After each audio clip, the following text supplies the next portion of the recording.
Tem gente que acha que o meio pentecostal é essa bagunça que estão vendo aí. Tem gente que acha que é isso.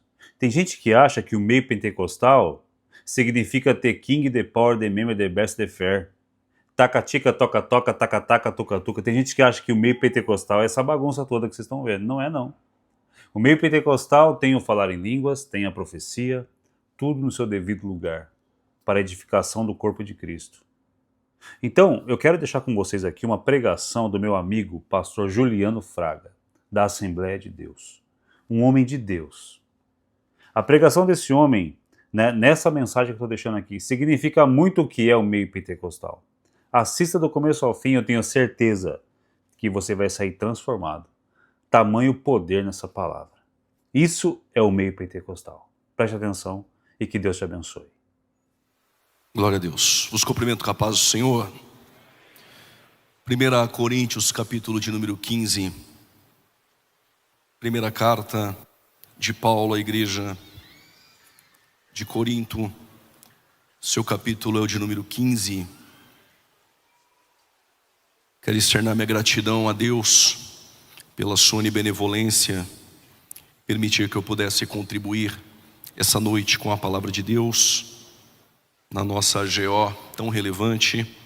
Quero agradecer ao meu pastor presidente da Convenção Geral, pastor Wellington Júnior, pela confiança, ao nosso pastor presidente de honra, pastor José Wellington Bezerra da Costa.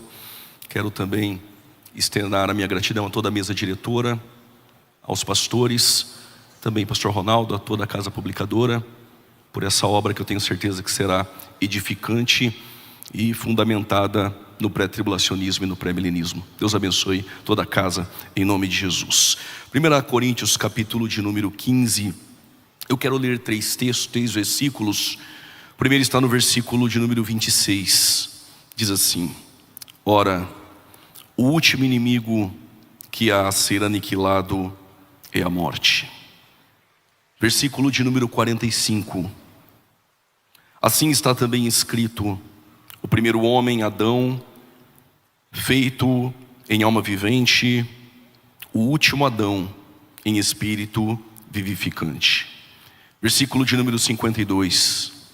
No momento, num abrir e fechar de olhos, ante a última trombeta, porque a trombeta de Deus soará, e os mortos ressuscitarão primeiro, incorruptíveis, e nós seremos transformados. No capítulo 15, Paulo fala sobre o último Adão, o último inimigo a ser vencido e a última trombeta. Vou repetir: o último Adão, o último inimigo a ser vencido e a última trombeta. Tome seu respectivo assento em nome de Jesus.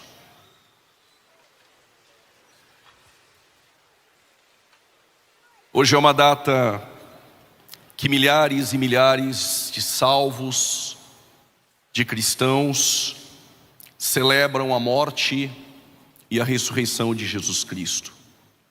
Na verdade, ele não possuía nenhuma culpa em si mesmo que exigisse a penalidade da morte. Sendo assim, o instrumento que a morte usa para o ferir torna-se o instrumento de sua própria derrota.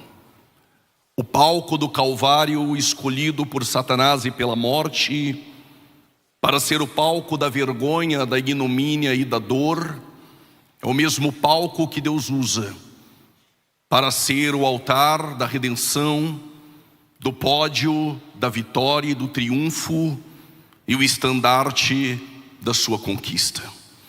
Sendo assim, a morte, ela precisa saber no decorrer dos anos, e a igreja precisa saber essa noite, que a ressurreição de Cristo nos traz uma premissa e uma verdade incontestável: a morte não tem poder sobre a igreja.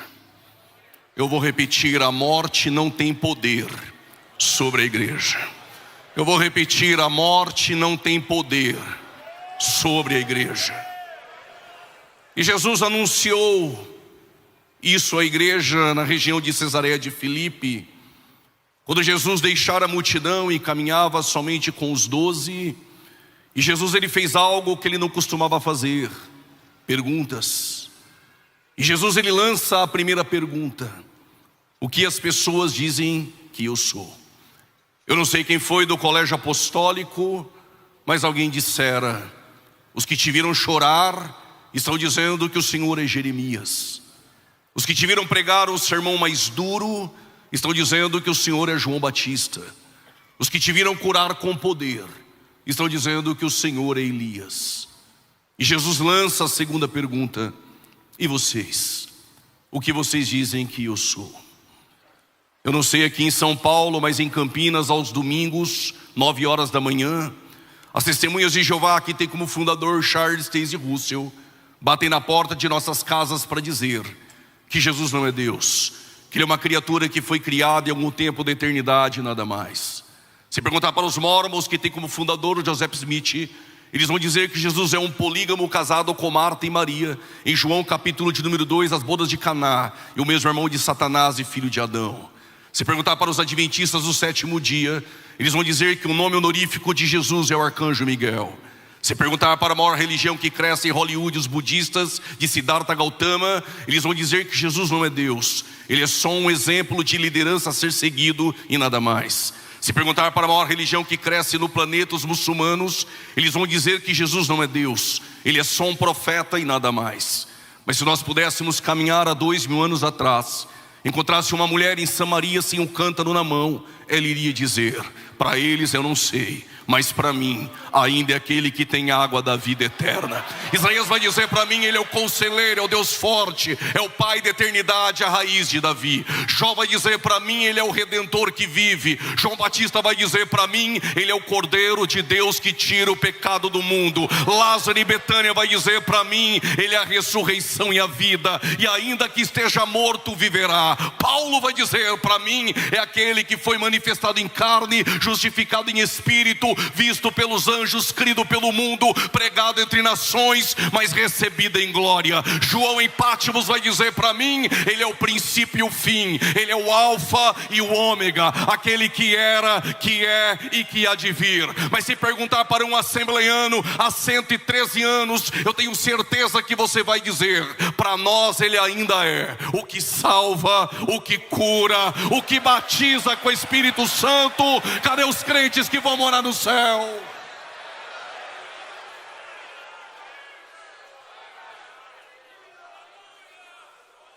Pedro diz: para mim, tu és o Cristo, o Filho do Deus vivo.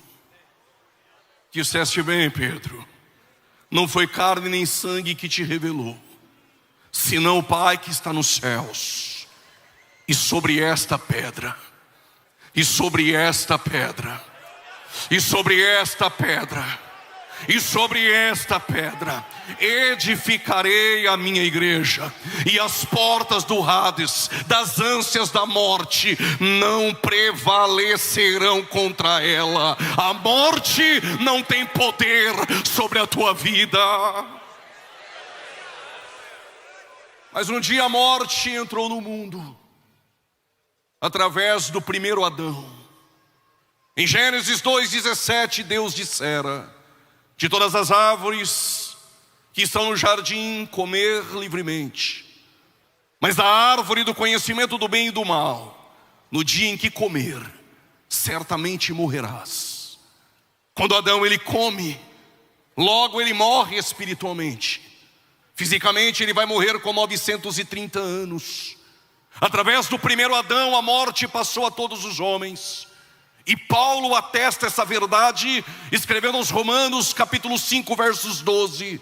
Por um homem entrou o pecado no mundo, logo a morte passou a todos os homens. Em Romanos 6:23, Paulo diz: porque o salário do pecado é a morte. Em Romanos 3:23, diz Paulo: porque todos pecaram e destituídos estão da glória de Deus.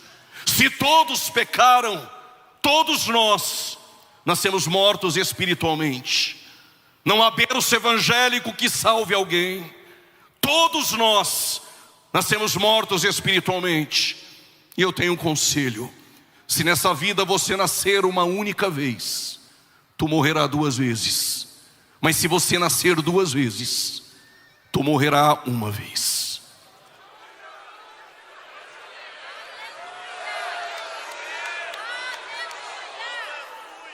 Se você viu o teu irmão do teu lado dar glória a Deus e você não entendeu, fique tranquilo, Nicodemos, mestre da lei, talvez morreu sem entender. Eu repito, se nessa vida você nascer uma única vez, tu morrerá 2 vezes. Mas se você nascer 2 vezes, tu morrerá uma vez. Como aumentou, glória a Deus, eu explico. Se nessa vida você nasceu só do ventre da mãe, nasceu uma. Um dia morrerá fisicamente. E um dia no juízo final receberá o dano da segunda morte. Nasceu uma, morreu 2. Mas se nasceu do ventre da sua mãe uma, e depois da água e do Espírito 2, tu só morre uma, mas ainda que esteja morto, viverá. Como aumentou, glória a Deus, eu tenho uma boa notícia aos salvos pentecostais essa noite. Tem uma geração que não vai morrer nenhuma.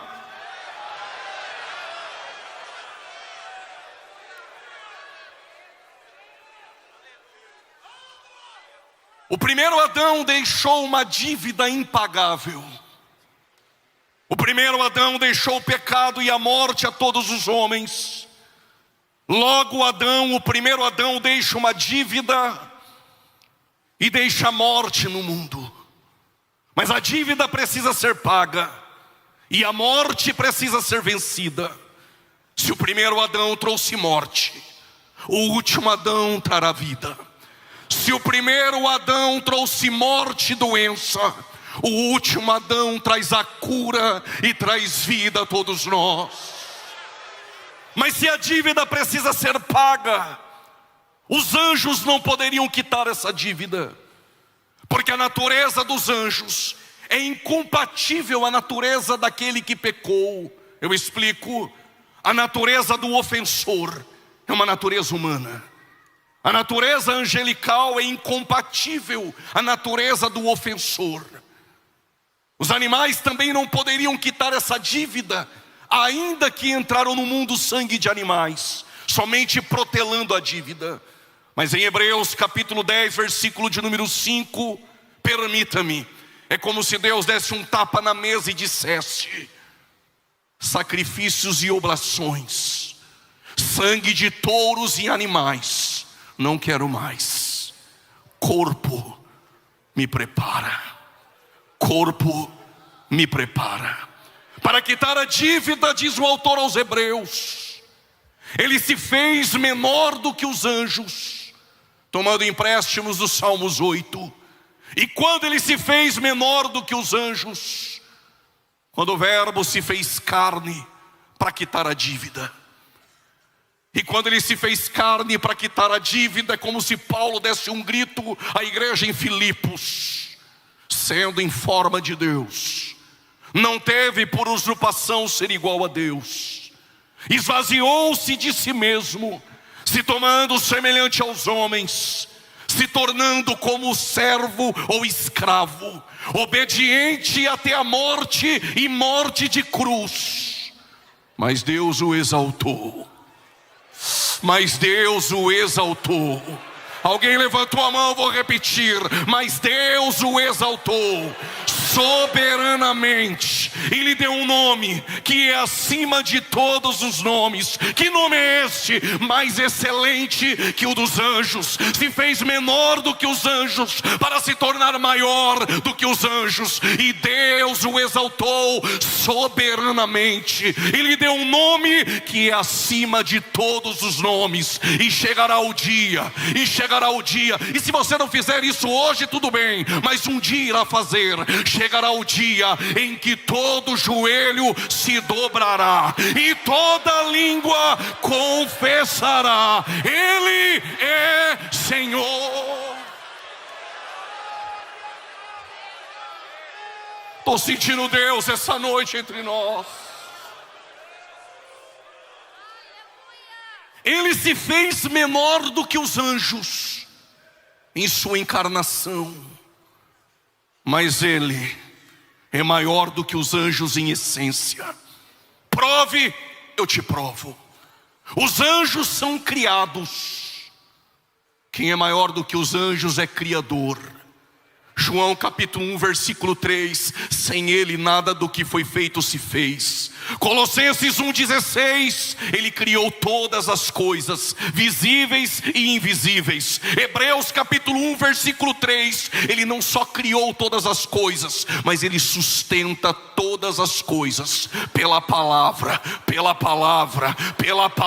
do seu poder. Ele sustenta todas as coisas pela palavra do seu poder. Os anjos não podem ser adorados, mas ele é digno de toda adoração. Quando ele nasceu, quem o adorou foram os anjos. Quando ele ficou 40 dias e 40 noites sem comer e provavelmente sem beber, quem levou pão foram os anjos.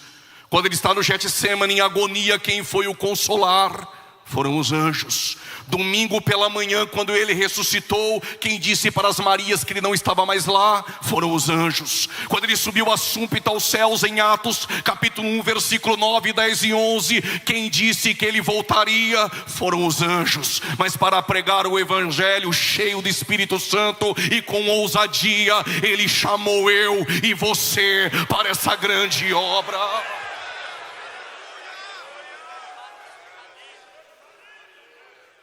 Mas como a manjedoura está vazia, e a cruz vazia, e o túmulo vazio, antes de deixar a manjedoura vazia, Deus disse para os anjos o adorar. Antes que os anjos pensassem, Deus disse aos anjos: a quem de vós me chamou de pai? A quem de vós eu chamei de filho? Mas o meu primogênito eu introduzi no mundo, e a todos os anjos de Deus, o adoram. Mas ele é um menino que nasce em Belém, adorado pelos anjos. Ele é um menino, mas ele é Deus. Como homem, ele diz: tenho sede. Como Deus, ele diz: quem tem sede vem, eu tenho água da vida eterna. Como homem, ele sentou no poço de Jacó e disse: estou cansado. Como Deus, ele alimenta 5.000 pessoas e diz: vinde a mim os cansados e sobrecarregados, que eu vos aliviarei. Como homem, ele dorme na polpa do barco. Como Deus, quem é este que até o vento e o mar lhe obedecem?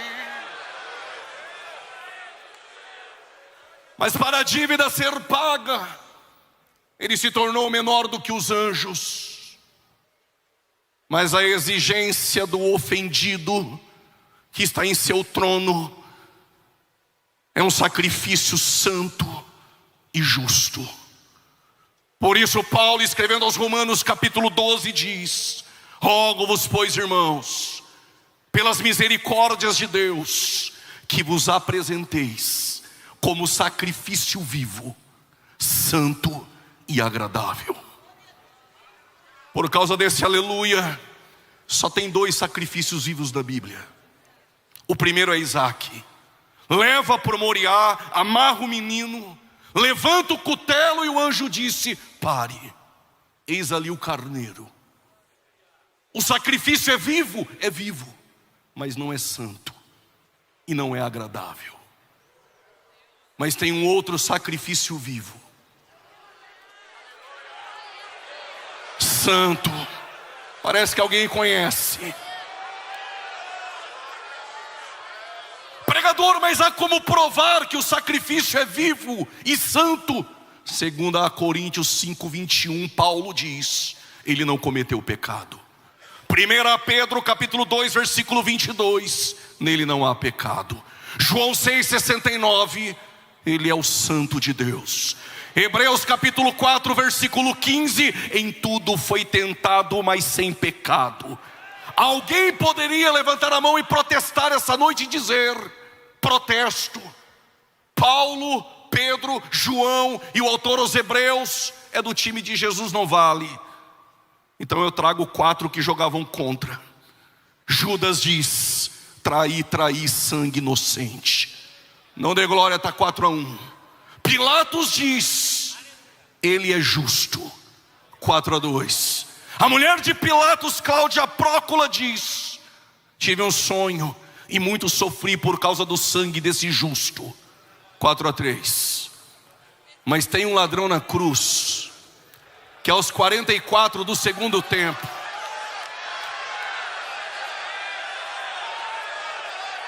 ele diz: este mal nenhum fez. E tu tá achando que eu vim na AGO essa noite para empatar? Quando ele entregou o Pai e o Espírito, tem um centurião 007 olhando, disfarçado, escondido, dizendo: verdadeiramente. Eu já tinha pulado da cadeira. Verdadeiramente, Ele é o Cristo, o Filho do Deus vivo. Ele é santo. Se quiser adorar, pode adorar essa noite. Vai economizar para a semana que vem, ou vai deixar esse grito de glória que o diabo odeia?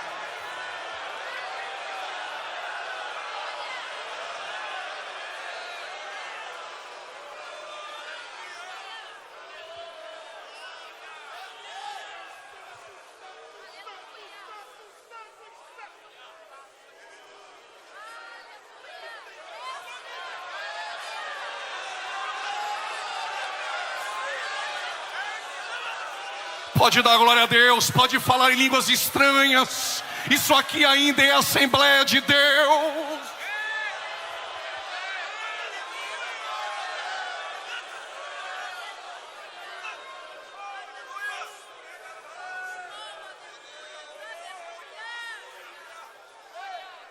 A dívida vai ser paga na cruz pelo inocente.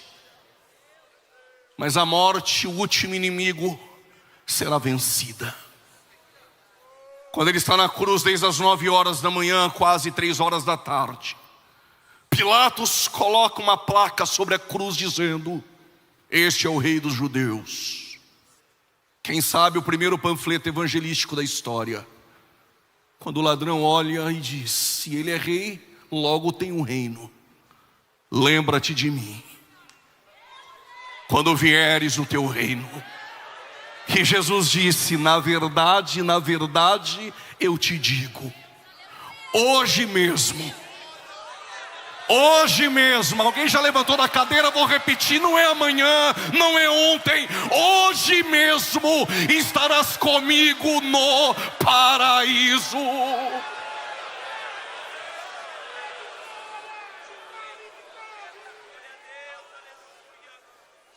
A cruz é a garantia da nossa esperança. A morte e a ressurreição de Cristo atestam uma verdade entre nós essa noite. Que verdade é esta? 1 Coríntios capítulo de número 15. Se Ele não ressuscitou, é vã a nossa fé. Se Ele não ressuscitou, estamos mortos em pecados. O que Paulo está nos trazendo essa noite é: se não houvesse Cristo ressuscitado, não haveria AGO. Se Cristo não tivesse ressuscitado, pega a tua Bíblia, a tua apostila, deixa no banco, vai para casa procurar alguma coisa para fazer na vida, porque isso aqui perdeu o sentido. Mas Paulo diz: como Ele ressuscitou, estou sentindo uma graça. Como Ele ressuscitou, com Ele nós também viveremos. E se Jesus ressuscitou, nós não somos, diz Paulo, como os demais que não têm esperança. Porque a morte para o ateu é o fim, a morte para o ímpio é o fim, e para os crentes essa noite é o passaporte para a vitória. Alguém levantou a mão, vou repetir: a morte é o passaporte para a vitória.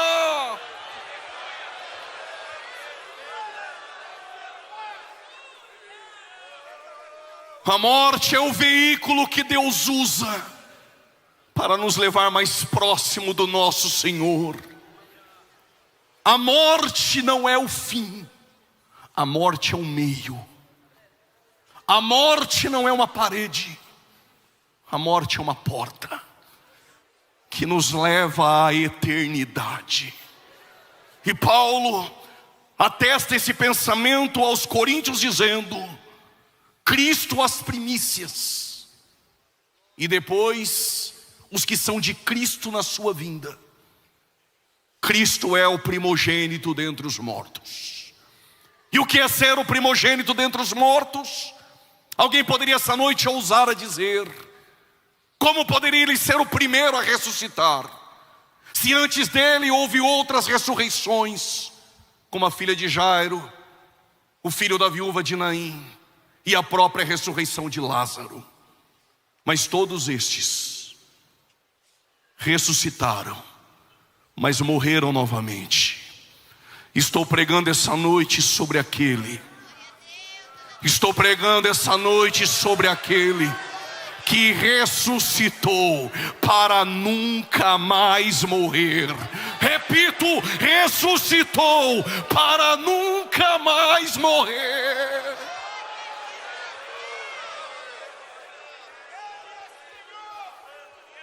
É por isso que quando João está na ilha de Pátimos, a 86 quilômetros do sudoeste de Éfeso, João está preso pela palavra e pelo testemunho. Mas em Pátimos João recebe uma visita. E quando João olha para ver quem era aquele que falava com ele, os seus cabelos brancos como a neve, os seus olhos como chamas de fogo, o seu rosto resplandecente como o sol, o seu vestido não foi confeccionado em Damasco nem Tiro, mas na eternidade. Os seus pés como latões reluzentes. Quem é ele? Ele diz para João: não temas, eu sou o primeiro e o último, eu sou o alfa e o ômega, e eu tenho. Alguém levanta a mão direita, eu vou repetir: eu tenho. Quando eu era novo convertido, eu ouvi de um pregador triunfalista que fazia muito barulho, pulava no culto. Ele disse que Jesus desceu lá no inferno, bateu em Satanás, puxou a chave, mas Satanás não queria dar a chave, Satanás puxava, e a igreja pulava e falava em línguas, até que Jesus tomou a chave. Mas depois a gente vai estudando, lendo Bíblia, e não come mais qualquer coisa, e descobrimos que Satanás nunca esteve lá, e que Jesus não precisou descer e tomar chave de ninguém, até porque Satanás nunca teve chave nenhuma. Parece que alguém na galeria entendeu, eu vou repetir: Satanás nunca teve chave nenhuma. E o texto não diz eu tinha chave, e o texto não diz eu vou ter a chave. Disse Jesus a João e a Ageu essa noite: eu tenho a chave da morte. Eu tenho a chave da morte.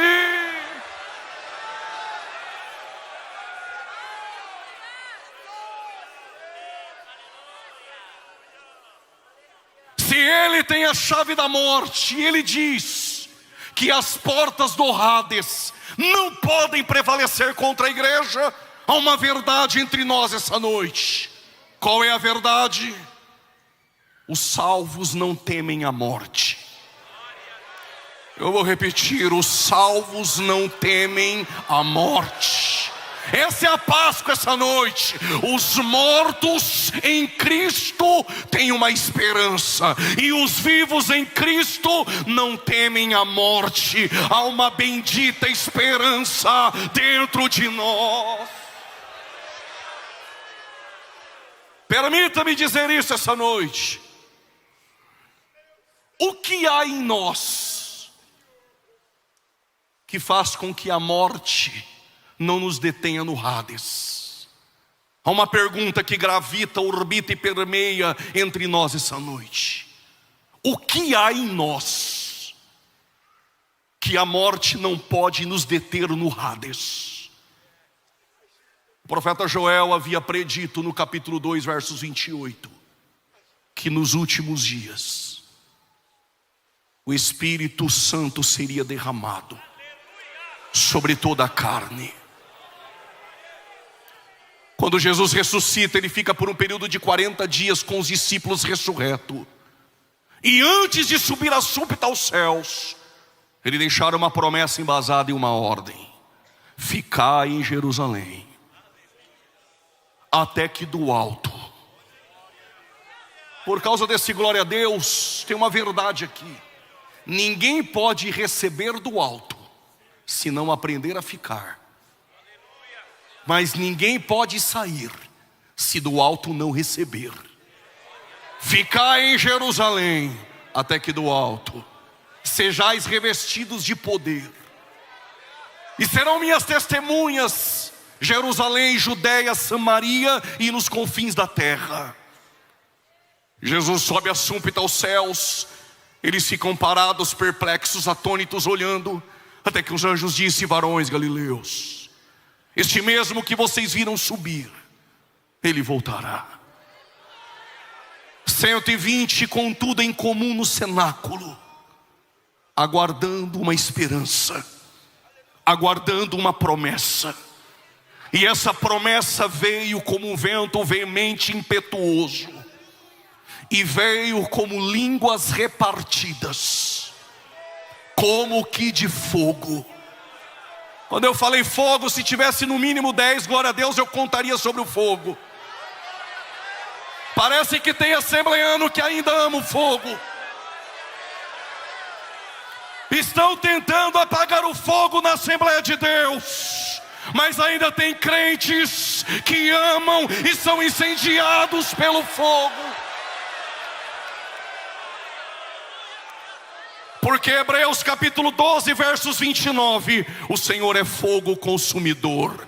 Gênesis capítulo 15, versículo 17, Deus fez uma aliança com Abraão por intermédio do fogo. Êxodo capítulo 3, versículo 1 e 2, ele falou com Moisés em uma sarça de fogo. Êxodo capítulo 13, versículo 21, a coluna no deserto era uma coluna de fogo. Levítico capítulo 6, versículo 12, no altar há um fogo que queima continuamente e não apagará. Êxodo capítulo 19, versículo 18, o monte fumega, porque o Senhor desce nele com fogo. Primeiro livro dos Reis capítulo 18, versículo 38, o Senhor respondeu a Elias com fogo. Jeremias 23, versículo 29, a tua palavra é fogo. Zacarias capítulo 2, versículo de número 5, o Senhor é um muro de fogo. Mateus capítulo 3, versículo 11, eu só batizo com água, mas tem alguém, parece que você conhece, mas tem alguém que é mais poderoso que o pregador, que é mais poderoso que João. Quem é ele? É aquele que vos batizará com Espírito Santo e fogo. Se gostasse do fogo, já tinha levantado a mão para adorar.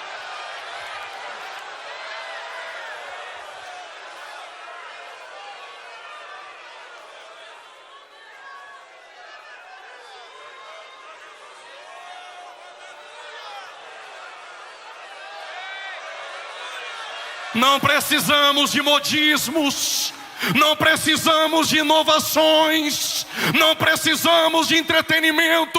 A Assembleia de Deus ainda depende da palavra e do fogo do Espírito Santo.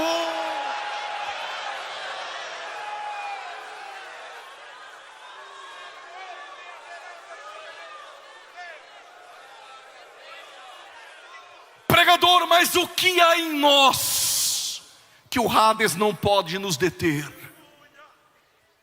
Quando Paulo andava por Roma, ele percebeu que alguns objetos romanos tinham um selo.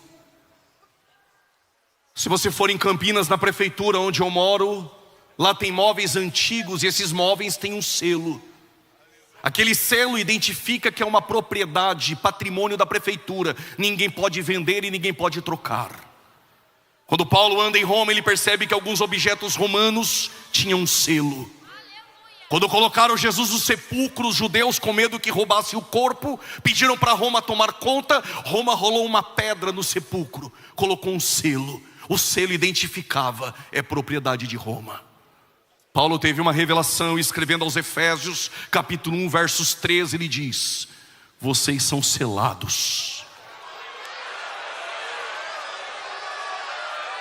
2 Coríntios capítulo 1, versículo 22. Deus conhece os que são seus. E por quê? Porque tem o selo.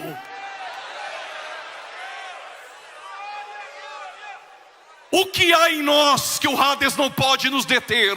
Quando um cristão morre, o último inimigo vencido, que é a morte, não pode pegar a nossa alma e levar para o Hades. E por quê? Porque a morte encontra o selo, e o selo manda uma mensagem: propriedade exclusiva de Jesus. Só quem é dele essa noite.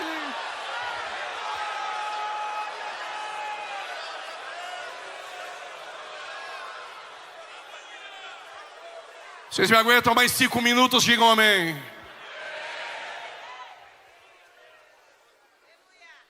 O último Adão venceu a morte. E o último inimigo a ser vencido é a morte, vencida na cruz e na ressurreição. Mas a igreja ainda carrega uma esperança: a última trombeta. Eis que vos digo um mistério. Eis que vos digo um mistério.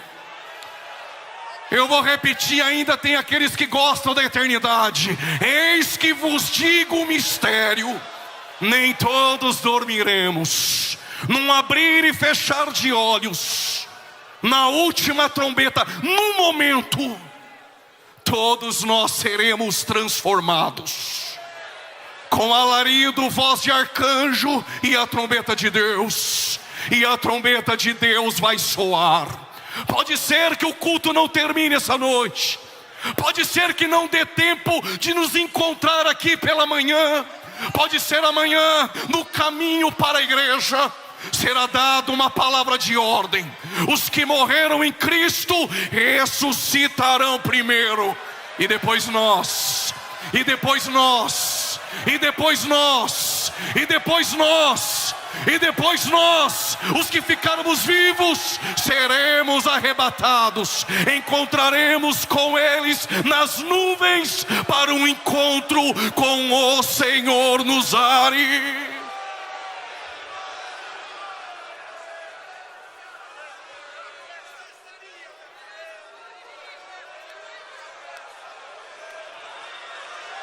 Se está saindo glória a Deus desse lado aqui, é porque Jesus está na casa mesmo.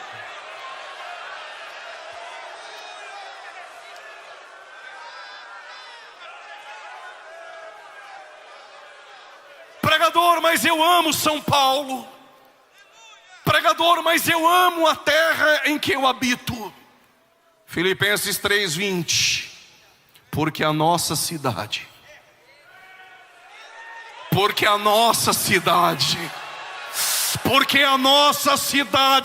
está nos céus. E em breve este corpo abatido será transformado.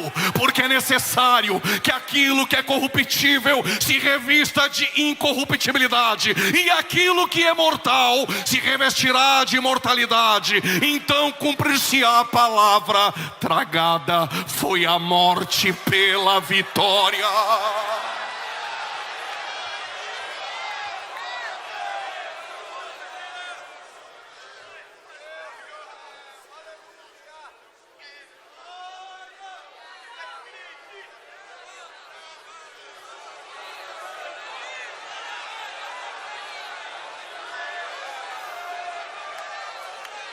Glória a Deus. E que mandará, sui que mandoá. Rama sui que mandoá.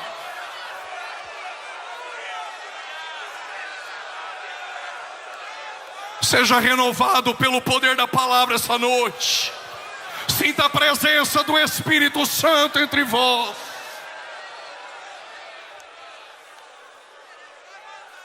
E aqui eu encerro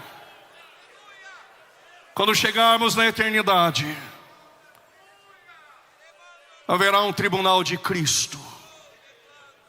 2 Timóteo capítulo 4, versos 8, desde agora, a coroa da justiça está guardada e reservada pelo justo juiz, não só a mim, mas a todos aqueles que amam a sua vinda.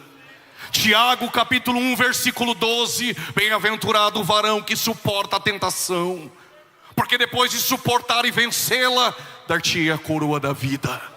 1 Coríntios 9, 25, dar-te-ei a coroa incorruptível. 1 Pedro capítulo 5, versos 4, dar-te-ei a coroa de glória.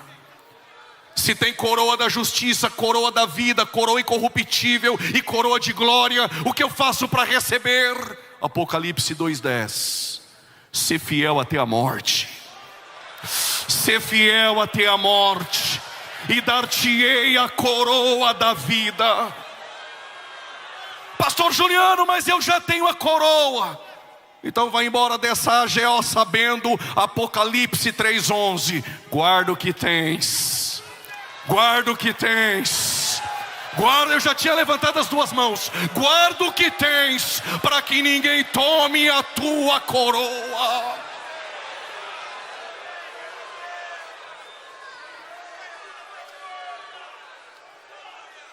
Apocalipse 22:12, eis que venho cedo sem demora, e comigo está o meu galardão. Eu encerro, porque o último Adão venceu a última inimiga a ser vencida, e por causa da última trombeta, tem um lugar melhor para nós nos assentarmos. Eu encerro com Apocalipse 3:21, ao que vencer. Eu vou te dar outra oportunidade, porque em Cristo você já é mais que vencedor. Ao que vencer. Não sou movido a glória a Deus, mas está melhorando. Ao que vencer, lhe darei o direito que se assente comigo no meu trono, assim como eu venci e me assentei no trono com meu Pai. Se você vence em Cristo essa noite, pode o adorar em nome de Jesus.